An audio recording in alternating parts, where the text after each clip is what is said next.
News first channel ಹಾಗೂ ಡಿಜಿಟಲ್ನಲ್ಲಿ ಜಾಹೀರಾತು ನೀಡಲು ಈ ನಂಬರ್ಗೆ ಸಂಪರ್ಕಿಸಿ. ಧರ್ಮಸ್ಥಳದಿಂದ ಬೆಂಗಳೂರಿನತ್ತ ಬುರುಡೆ ಮ್ಯಾನ್.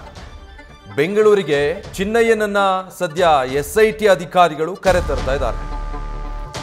ಕಾಮಾಕ್ಷಿಪಾಳ್ಯದ ವಕೀಲರನ್ನ ಭೇಟಿ ಮಾಡಿದ್ದ ಚಿನ್ನಯ್ಯ ಬೆಳ್ತಂಗಡಿ ಕೋರ್ಟ್ಗೆ ಹಾಜರಾಗುವ ಮುನ್ನ ವಕೀಲರ ಜೊತೆ ಮಾತುಕತೆ ನಡೆಸಿರ್ತಾನೆ. ಸೊ ಚಿನ್ನಯ್ಯನನ್ನ ಕರೆತಂದು ಎಸ್ಐಟಿ ಅಧಿಕಾರಿಗಳು ಹಾಜರು ಮಾಡೋದಕ್ಕೆ ಮುಂದಾಗಿದ್ದಾರೆ. ಇನ್ನೇನು ಕೆಲವೇ ಗಂಟೆಯಲ್ಲಿ ಬೆಂಗಳೂರಿಗೆ ಈ ಟೀಮ್ ಬರ್ತಾ ಇದೆ. ಇಷ್ಟು ದಿನ ಅಲ್ಲೇ ಎಸ್ಐಟಿ ಕಚೇರಿಯಲ್ಲೇ ಆತನನ್ನ ವಿಚಾರಣೆಗೆ ಒಳಪಡಿಸಿದ್ರು. ಈಗ ಬೆಂಗಳೂರಿಗೆ ಕರ್ಕೊಂಡು ಬರ್ತಿದ್ದಾರೆ. ಕಾರಣ ಈತ ಬೆಳ್ತಂಗಡಿ ನ್ಯಾಯಾಲಯಕ್ಕೆ ಹಾಜರಾಗೋದಕ್ಕೆ ಮುಂಚೆ ಇಲ್ಲಿ ವಕೀಲರೊಬ್ಬರನ್ನ ಭೇಟಿ ಮಾಡಿ ಮಾತುಕತೆ ನಡೆಸಿದ್ದ. ವಿಚಾರಣೆ ಸಂದರ್ಭದಲ್ಲಿ ಆ ಬಗ್ಗೆ ಹೇಳಿದ್ದಾನೆ. ಇದಕ್ಕಾಗಿ ಬೆಂಗಳೂರಿಗೆ ಕರ್ಕೊಂಡು ಬರ್ತಿದ್ದಾರೆ. ಆತನ ಸಮ್ಮುಖದಲ್ಲಿ ಹಾಜರು ಮಾಡ್ತಾರೆ. ಇನ್ನೇನು ಕೆಲವೇ ಗಂಟೆಗಳಲ್ಲಿ ಹೊರಟಾಗಿದೆ ಅಂತ ಅನ್ಸುತ್ತೆ. ಕೆಲವೇ ಗಂಟೆಗಳಲ್ಲಿ ಬೆಂಗಳೂರನ್ನ ರೀಚ್ ಆಗುತ್ತೆ ಈ ಟೀಮ್. ಆತ ಏನೇನೆಲ್ಲ ಮಾಹಿತಿ ಕೊಡ್ತಿದ್ದಾರೆ ಆ ಎಲ್ಲ ಆಯಾಮದಲ್ಲೂ ಕೂಡ ಎಸ್ಐಟಿ ಅಧಿಕಾರಿಗಳು ತನಿಖೆ ನಡೆಸ್ತಾ ಇರೋದು. ಮುಂಚೆ ಆತ ತೋರಿಸಿದ ಜಾಗದಲ್ಲಿ ಆಗದಿದ್ದಾಯಿತು. ಈಗ ಈತ ಸಾಕ್ಷಿದಾರ ಅಲ್ಲ, ಆರೋಪಿ.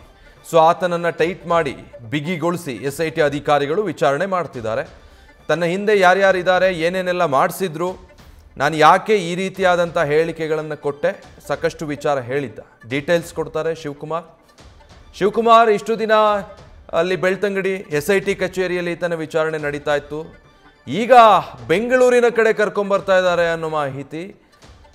ಬೆಂಗಳೂರಲ್ಲಿ ಯಾವ ಆಯಾಮದಲ್ಲಿ ತನಿಖೆ ಸಾಗುತ್ತೆ?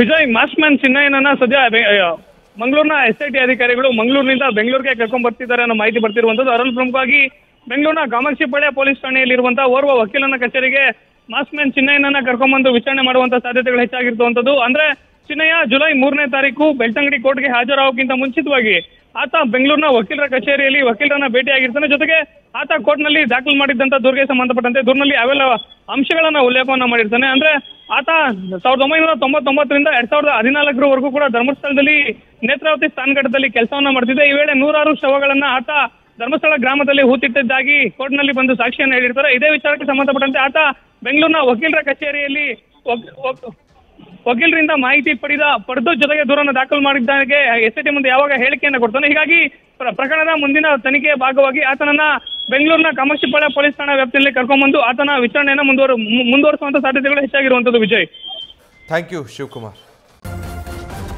ನ್ಯೂಸ್ ಫಸ್ಟ್ ನಿರ್ಭೀತಿಯಿಂದ ನಿಮ್ಮ ಪರವಾಗಿ.